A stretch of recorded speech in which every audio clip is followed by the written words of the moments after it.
um gênero literário que se caracteriza pela presença do crime, da investigação e da revelação do malfeitor. A literatura policial, um dos estilos literários mais populares do mundo. Tramas complexas, histórias recheadas de mistério, tensão, aventura. O programa Iluminuras de hoje se dedica a esse gênero literário. Eu converso com o autor gaúcho radicado em Brasília, vencedor do Prêmio Jabuti, Lourenço Casarré, aficionado pela literatura policial. O que mais me atrai na literatura policial é a técnica que o escritor usa para prender a atenção do leitor até o final. E como na literatura e na vida real não existe crime perfeito, você vai conhecer os ensinamentos e as técnicas da perícia forense. Eu converso com os autores do livro O Perito e a Justiça, Carlo Rogério e Antônio Carlos Moraes. Na literatura policial, todos os envolvidos têm uma finalidade: esconder a prova para o perito. O perito que vai desvendar aquele crime, ele tem que ter o olho clínico. Ouvir um lado, ouvir o outro, mas criar o seu próprio caminho. O programa começa com o escritor gaúcho radicado em Brasília, crítico literário, jornalista, Lourenço Casarré. Muito obrigada pela sua participação em primeiro lugar, Lourenço. Eu que agradeço o convite. Lourenço é um escritor muito experimentado, vencedor do Prêmio Jabuti e de dezenas de outros prêmios literários, autor de mais de 40 livros, já até perdeu as contas, né, Lourenço? Por aí. Bom, você escreve um pouco sobre tudo: ficção, livro-reportagem, contos, romances, literatura juvenil, literatura policial. Eu queria que você começasse falando para a gente quais os elementos em comum em todas as suas obras. Nós poderíamos dividir mais ou menos o seguinte: na parte da minha literatura adulta, eu trabalho às vezes mais com problemas sociais, com dramas humanos, digamos assim, né? Na literatura juvenil, eu trabalho muito com humor, embora não apenas com humor, porque eu tenho alguns livros que tocam alguns temas sensíveis, né? Mas diria assim, o grosso da minha literatura juvenil é mais, né, no humor mesmo. Humor e ironia, né? Sim. Eu puxei esse assunto dos elementos em comum porque eu acho que eles estão presentes na maior parte, Sim, né? sim. E principalmente nessa obra aqui, A Misteriosa Morte de Miguela de Alcazar. Sim, na literatura de suspense, digamos assim, esse é o meu livro para o público adulto, né? Muito calcado na linguagem da literatura policial, né? Digamos, no esquema da literatura policial. Esse livro meu tem um diferencial que é o seguinte: ele é basicamente um livro de humor, uma sátira. É um romance policial satírico. Ou, se tu quiseres, também é uma sátira aos romances policiais, né? Eu invento um congresso de grandes escritores policiais em Brasília. No primeiro momento do congresso falece uma escritora famosa, então se desencadeia aquele velho esquema do romance policial, quer dizer, a investigação, quem matou a famosa Miguela de Alcazar, que é uma grande escritora espanhola. Os suspeitos são os outros escritores, baseados em grandes escritores da literatura mundial. Por exemplo, a russa é baseada em Dostoiévski, né? O francês em Georges Simenon. E Agatha Christie, que é a escritora inglesa, né? Então, nesses grandes escritores, eu baseei os escritores que estão em Brasília. Então, a partir daí, nós temos uma história tradicional de literatura, de investigação de um crime, mas sempre pelo lado do humor, com brincadeiras, né? Quando você fala de Agatha Christie, por exemplo, né, tem uma personagem aqui que você faz um trocadilho com o nome, não só da Agatha, mas Dostoiévski também, com sotaque nordestino. Conta pra gente. Na verdade, é o seguinte: quando eu precisava, tecnicamente, como é que eu vou fazer um congresso aqui? Seria falado em inglês? Bom, mas aí o brasileiro teria que falar, então eu teria que escrever o livro em inglês. Então, para simplificar, eu inventei o seguinte: por exemplo, a Agatha Christie, que é uma escritora que eu invento uma outra escritora parecida com ela tem um jardineiro em Londres que fala um português e ela se apaixona pelo português dele. O português dele é um mineirês, entendeu? Então, a minha Agatha Christie fala um mineirês. O Georges Simenon, que é o escritor francês, ele, como conheceu lá, teve um empregado que era um carioca, ele fala um carioquês, né? E a russa, que é baseada em Dostoiévski, ela fala um cearense, porque ela ficou presa na cadeia lá na Sibéria com um cearense. Então, ela aprendeu a falar o cearês, né? Então, esses caras vão falando. Então, eu trabalho com esses vários sotaques brasileiros, com esses vários escritores, e o investigador é um jornalista gaúcho que chegou em Brasília há pouco tempo, né? Que ele vai tentar. Então, a partir daí, eu tenho todo o esquema policial, do livro Policiais, com mistério, quem matou, e essas brincadeiras literárias, né? Brincadeira de recriar os escritores e recriá-los falando alguns linguajares brasileiros. Temos aqui na capa um detetive, né? Essa foto bem clássica, assim, quando a gente fala em literatura policial, Exatamente. romance policial. Temos outros 2 livros também. Interessante que um aqui foi lançado há 24 anos atrás. Isso. Quem Matou o Mestre de Matemática? Outro romance policial do Casarré. Me conta sobre essa obra. Bom, eu trabalho há muitos anos aí, quase 40 anos, na área de literatura juvenil, né? E esses livros vão me surgindo assim de coisas que acontecem comigo, que eu vejo, as ideias vêm. Então eu tenho um filho mais velho que era terrível em matemática, péssimo em matemática. Então todo ano eu tinha que contratar um professor para dar um reforço para ele passar. E aí pensei assim, como ele, tem vários alunos que não se dão bem. Eu era um bom aluno de matemática. Bom, aí então eu pensei, o sonho secreto de todo aluno, da maioria dos alunos, é matar o professor de matemática. Então a partir daí eu inventei uma morte de um professor de matemática e vários alunos vão ser suspeitos. Então é um romance policial, também com a mesma técnica, há uma morte, há uma investigação. Então o mistério é esse, quem matou o mestre de matemática. Esse livro já tem uma carreira de 20 e tantos anos. E super vendido até hoje. Ele é muito vendido, bem vendido até hoje e tal.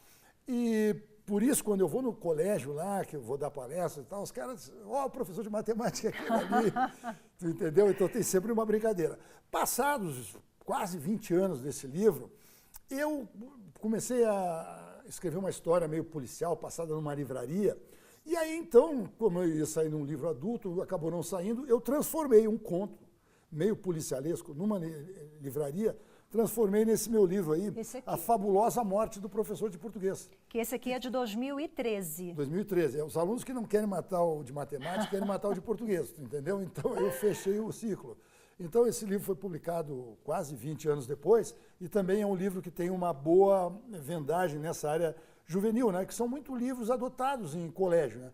Aí eu faço também, são brincadeiras com a língua portuguesa, com as dificuldades da língua portuguesa. Nesses livros juvenis, não só nesses, eu coloco elementos da literatura policial, porque a minha formação como leitor, sempre, eu comecei a ler Georges Simenon, que é um escritor belga de livros policiais, né? Eu li muito Agatha Christie, e li vários outros escritores americanos, né? Dashiell Hammett. Então eu uso muito, nos meus livros juvenis, eu uso muito essa técnica do suspense, porque tem que ter todo um charme, ele tem que ter uma linguagem moderna, uma linguagem dinâmica, né? Ele tem que ter aventuras, ele tem que ter peripécias, ele não pode ser um livro tedioso, tem que ser... Essa é a minha concepção. Outros escritores pensam outra coisa, né? Eu acho que o livro tem que ser divertido, com uma linguagem clara, com muito movimento, muita ação, muita peripécia, para você ganhar. Eu digo, esse primeiro leitor que vai ler aquele livro com 10 anos e passa. Entendeu? Vamos voltar aqui para a literatura policial. Tá. A Cidade dos Ratos, mais um com essa pegada policial. Certo. Vamos falar desse aqui, é uma história também engraçada, né? Ele nasceu a partir das minhas idas nas escolas. Quando eu vou nas escolas, geralmente os alunos que leram meus livros, eles se apropriam de um capítulo e às vezes transformam aquilo num programa de rádio, transformam numa peça de teatro, transformam num filmezinho de celular, entendeu? Então esse livro eu já construí, ele é construído numa linguagem não literária, mas numa linguagem já cinematográfica, ou se tu quiseres de teatro, ele pode ser encenado. É um livro que eu fiz, esse meu livro nasceu, a ideia da estrutura dele nasceu das minhas idas nos colégios. Bom, aí eu inventei que aqui em Brasília, um sujeito que tem uma banda de rock, que ele quer meter o disco dele lá, não me lembro, porque na época eu acho que era até fita, né? Ele queria que aquilo passasse na rádio, aquela música dele, porque ele queria ter uma plateia. Então eles invadem, são os roqueiros malucos, invadem uma rádio para obrigar o cara a tocar a música deles. O programa não para, entendeu? Então, a partir daí começa uma investigação. Casarré, a literatura policial chega ao Brasil lá na década de 20, 30, né? E naquela época ela já é muito popular, Estados Unidos e tal, mas aqui acadêmicos, críticos literários não viram com bons olhos. Qual é a sua visão em relação a isso? Como é que esse tipo de literatura está hoje? Ela foi acolhida pelo país porque é uma das mais populares do mundo, né? Sim. Eu não sei se é digamos, um preconceito dos professores de literatura, porque essa literatura policial, ela nasce muito ligada aos jornais, né, aos folhetins dos jornais, né, e ela é uma literatura de massa, ou seja, ela digamos, é uma novela, uma telenovela da época, né? Então tinha aqueles capítulos e tal, eles queriam segurar a atenção do leitor, dos jornais na época. Então, ela é muito ligada, ela nasce, digamos assim, já nasce popular na massa. Tu entendeu? Então, a partir daí, eu acho que os críticos mais elitistas de literatura vão fazendo essa distinção. Só que a literatura nasce nos Estados Unidos com Poe, depois já na Inglaterra e na França, ela ganha volume. Vai chegar no Brasil ali mais timidamente também, né? Tem algumas experiências e tal, tem o Jerônimo Monteiro, e nunca teve volume. Eu acho que nunca teve volume no Brasil, a literatura nunca teve policial, nunca teve a grandeza dos outros países, porque, na verdade, a literatura também nunca teve aqui. Nós sempre tivemos índices baixos de leitura, né? A literatura nunca foi, digamos assim, uma questão de massa no Brasil. Então, eu acho que isso está ligado. Agora, há livros policiais de grande qualidade, né? Mas eu acho que dentro do cânone da literatura mundial, dos grandes livros da literatura mundial, eu não sei se alguém enquadra algum livro. Mas nós temos escritores fabulosos como Agatha Christie, como Georges Simenon, que escreveram centenas de livros e eram lidos no mundo inteiro. Tem tiragens fantásticas. Dizem que o Simenon, em francês, só perde para a Bíblia. Tu entendeu? Um cara que escreveu 400 romances, uma coisa assim. Então, ela é toda uma literatura que tem todo digamos, o seu mundo, né? Um público imenso e vários craques, vários grandes escritores que vão inventando histórias diferentes, roteiros, mas sempre tentando variar, né? Como, por exemplo, o famoso crime do quarto fechado. É um quarto fechado, uma pessoa morre lá dentro. Aliás, eu utilizo esse truque no meu livro, né? Então, tem vários truques da literatura policial. Há grandes escritores, né, de literatura policial que abordam problemas políticos, problemas sociais. Eu acho que a literatura policial tem o seu lugar, é uma grande coisa, sempre com essa característica de ser uma literatura voltada para a massa, para o grande consumidor, né? Não é voltada para as elites intelectuais, mas ela tem o seu grande público. O que mais te atrai nesse tipo de leitura? O que mais me atrai na literatura policial é a técnica que o escritor usa, estou falando em termos de literários, a técnica que o escritor usa para prender a atenção do leitor até o final. Isso aí, a literatura, estou resumindo, esse é o espírito da literatura policial. Como tu segura o cara que vai ler um livro de 300 páginas até a última página. Um desafio. É o suspense. É o suspense que eu uso na literatura juvenil, que eu tento usar na literatura juvenil. Eu falei no início do programa, Casarré é vencedor do prêmio Jabuti, vários outros prêmios literários, e foi premiado com um livro, agora, literatura juvenil, Os Filhos do Deserto Combatem na Solidão, não é isso? Exato. Esse livro foi premiado pela Biblioteca Nacional como o melhor livro juvenil de 2018. Mas ele também tem alguns elementos de literatura policial. Só que esse livro é um livro que a história se desenvolve no século XIX. Né? Eu conto a história de como é que os traficantes de escravos entram na África, pegam um menino em 1840 e trazem para o Brasil. Então, é um livro juvenil, é cheio de peripécias, né? Mas ela também tem elementos de suspense. Ok, Lourenço Casarré, mais uma vez, obrigada pela sua participação, obrigada pela disponibilidade. Muito obrigado, eu agradeço o convite. A gente faz uma breve pausa agora e daqui a pouco eu volto a falar sobre literatura policial. E como não existe crime perfeito, a minha conversa é com os peritos Carlos Rogério Souza Moraes e Antônio Carlos Moraes. É normal que a parte autora ou a parte ré omitam os fatos e as provas. O papel do perito é exatamente isso, como auxiliar da justiça, de você estar levando a verdade, você está apresentando justiça.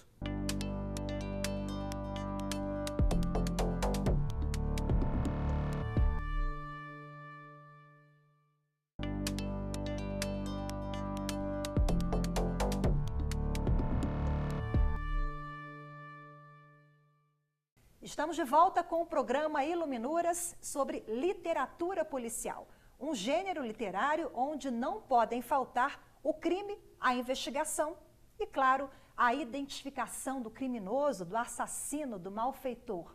Também não pode faltar o perito forense, o perito criminal. Ao meu lado, neste segundo bloco, os peritos Carlos Rogério Souza Moraes e Antônio Carlos Moraes. Muito obrigada pela participação de vocês dois em primeiro lugar. Muito obrigado, eu agradeço. Agradecemos. Bom, como nós estamos falando sobre literatura policial, eu fiz essa brincadeira do que não pode faltar nesse gênero literário, né? E na vida real, não pode faltar, é claro, para qualquer investigação ou qualquer elucidação de um crime, o perito. E nós temos o perito criminal, a autoridade policial, e temos também o perito forense, que é o trabalho de vocês. Vamos começar explicando sobre a atuação desse profissional tão importante? Carlos, por gentileza. Obrigado.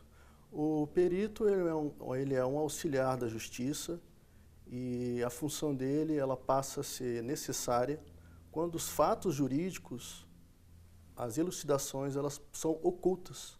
Então, o juiz nomeia um perito da sua confiança e também os advogados podem indicar um perito para elucidação da prova, seja na parte de exames criminais, investigativos, e esse é o trabalho que nós, peritos, executamos. Nós podemos citar, por exemplo, o caso da Lava Jato, onde existem vários crimes financeiros, crimes contábeis, crimes na área de perícias digitais. Então, esse é um trabalho exatamente que vai de encontro ao que é oculto, investigativo, e quando nós começamos um trabalho, a gente não sabe o resultado. Então, existem várias versões e vários fatos. E o trabalho do perito é exatamente isso, de buscar, de fazer exame e investigar os fatos. É muito forte isso que ele disse aqui, no sentido de colaborar com a justiça, mas com amparo técnico seguro. Esse é o papel do perito, é levar uma prova cabal. E o juiz vai analisar essas provas, as partes têm direito de utilizar, como ele disse, dos seus assistentes para concordar ou discordar desse laudo. Mas, no nosso caso de perícia, tem que ser a prova material, não é a prova discursiva. Eu tenho que explicar e provar.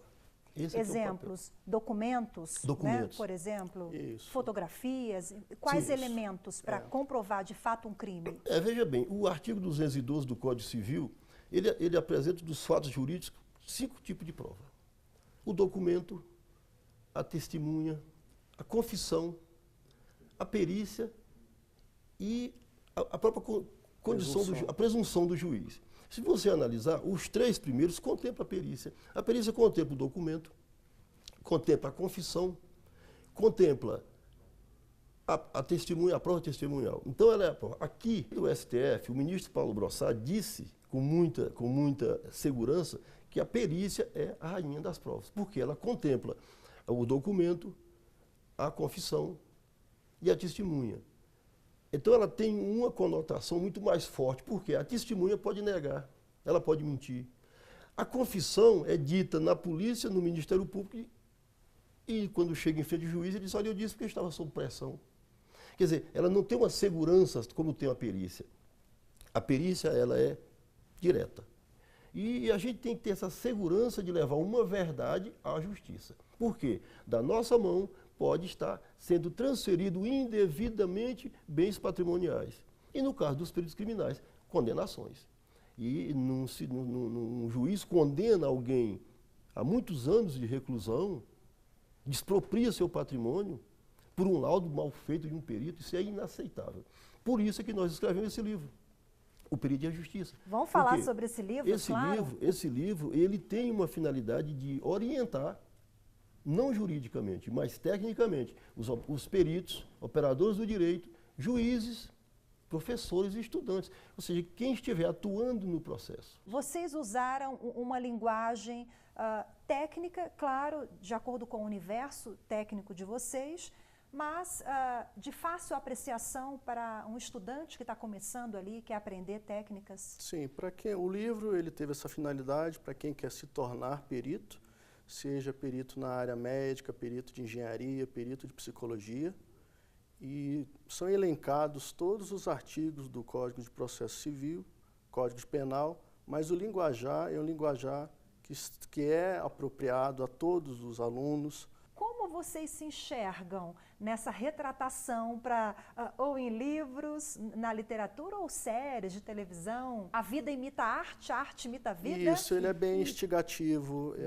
Quando nós iniciamos uma perícia, é interessante que nós lemos a petição inicial do autor, aí apresentam-se fatos e versões, depois você vai ler a versão do réu, e já tem outra conotação, e aí fica às vezes aquela... completamente diferente. Totalmente. Ela é antagônica, e aí fica aquela interrogação. Nós ouvimos a parte autora, ouvimos a parte ré, não acreditamos em nenhum.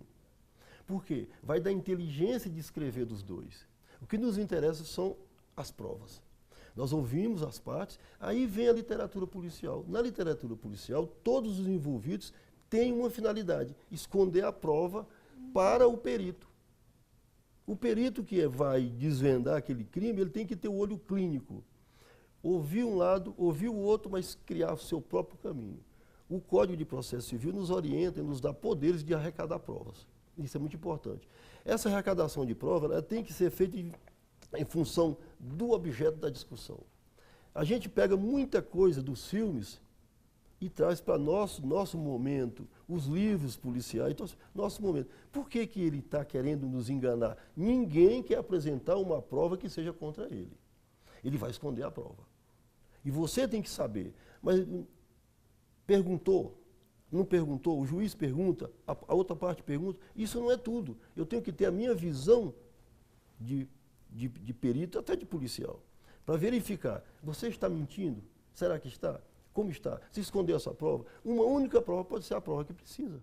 É normal que a parte autora ou a parte ré omitam os fatos e as provas. Então, o papel do perito é exatamente isso, como auxiliar da justiça, arrecadar todos esses documentos, esses elementos de prova, para você entregar um laudo consistente, robusto, para a veracidade do fato.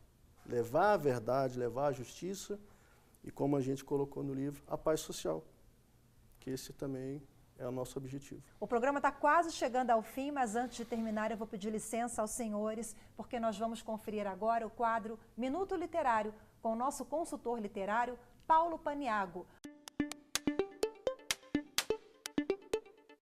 A vida não tem muito sentido, nem tem muita lógica, mas na literatura policial essa lógica aparece, porque as narrativas acabam fazendo com que as peças se encaixem.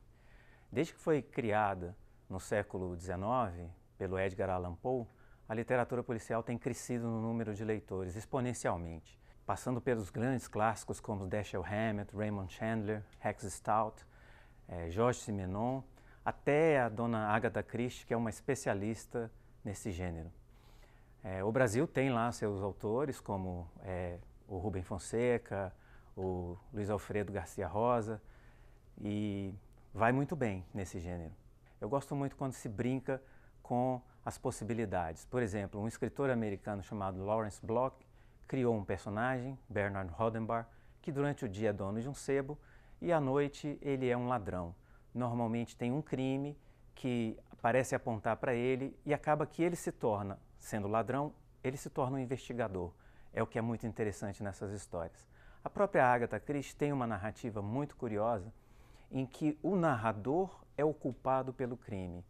Mas esse livro eu não vou contar para vocês, vão ter que dar uma de detetive e descobrir. Pensa um pouquinho, procura, livro muito bacana da Agatha Christie. Agora vamos voltar aqui, vamos falar sobre séries policiais, você já adiantou um pouquinho, acaba inspirando um pouco o trabalho de vocês. O Paulo citou o criador desse tipo de literatura, Agatha Christie, que é um grande nome da literatura policial. Eu já li na minha adolescência alguns livros da Agatha Christie, de literatura policial, e atualmente acompanho também diversas séries, como CSI, outros programas investigativos policiais, o próprio Switch também, que é outro programa que é bem interessante. E é muito legal, eu gosto bastante desse tipo de literatura e o livro contempla também e ajuda aqueles que desejam elucidar a verdade. Esse é o fato do livro. É muito instigante, né? E de fato é muito bacana no final descobrir o malfeitor, o assassino, o criminoso, sim, conseguir fazer a justiça, a paz social que nós falamos, né? E de forma sem achismo, né? Sim. De maneira eficaz, com provas contundentes, né? Porque, olha, a literatura policial ela nos inspira no sentido de mostrar uma verdade oculta. Porque qualquer delito, ele não quer, ele não chega e fala. E se ele falar, ele não fala a verdade. Não existe crime perfeito? Não existe crime perfeito, isso não existe. O perito, quando ele chega no processo, ele tem que chegar com um olho clínico, um olho no autor, um olho no réu, nos fatos que foram entregues a ele. Então ele tem que ter esse lado policialesco, sem se querer se tornar um policial, mas com essa visão de levar uma verdade oculta aos olhos do julgador. E é difícil fazer, não é fácil. Tem processos que você sonegou 1 milhão, e eles não, eu não tenho sonegação. E você tem que ter essa visão. Agora, essa visão ela vem, como disse o Carlos Rogério, em função das provas materiais. O perito tem toda uma abertura de buscar essas provas. E essa visão, ela é cada caso. Crime financeiro, lavagem de dinheiro, não tem um crime, crimes tributários. São alguns exemplos que nós realizamos, esses trabalhos. E o que é melhor é a satisfação pessoal de você estar levando a verdade, você estar apresentando justiça. Isso. E são técnicas que nós falamos durante o programa, que vocês ensinam, que vocês contam, que vocês trocam experiências com estudantes, operadores do direito, juízes, aqui no Vademecum, da perícia, dos peritos, né? O perito e a justiça. Muito obrigada pela entrevista de vocês. Obrigado. Infelizmente, o nosso tempo acabou, nosso programa chega ao fim. Parabéns pelo trabalho. Muito obrigado. De pai e filho. Pai e filho. Pai, filho e sócio, amigo. Né? Que coisa boa. Uma dupla de sucesso aqui, autora desse livro, O Perito e a Justiça. Obrigada pela participação. Nós que agradecemos. Nós agradecemos. Oportunidade de esclarecer pontos que muita gente da sociedade não conhecia. Vão conhecer a partir do livro, conhecer né? a partir do livro. A gente agradece mais uma vez e a ideia é isso, esclarecer mais, que é um assunto que está bastante em voga hoje no Brasil. Muito obrigada. Obrigado a você. E obrigada a você também de casa que acompanhou mais esta edição do programa Iluminuras. Lembrando que para rever este ou outros programas é só acessar youtube.com/TV Justiça Oficial. Tchau, tchau.